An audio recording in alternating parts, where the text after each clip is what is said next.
to values up to 107 expected. Where? Portions of central, east central, northern and southeast Oklahoma.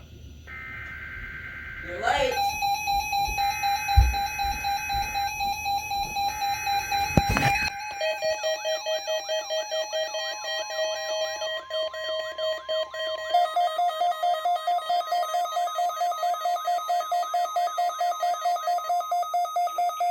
Test of the National Weather Service radio warning alarm feature. Reception of this broadcast and the warning alarm will vary at any given location. This variability, normally more noticeable at a greater distance from the transmitter, will occur even though you are using a good quality receiver in perfect working order.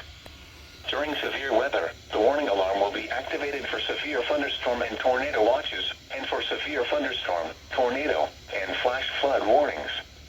The warning alarm will also be used for civil emergency messages. A test of the warning alarm feature of National Weather Service radio is conducted at 12 noon and 7 p.m. each Wednesday, unless there is a significant risk of severe weather in the area.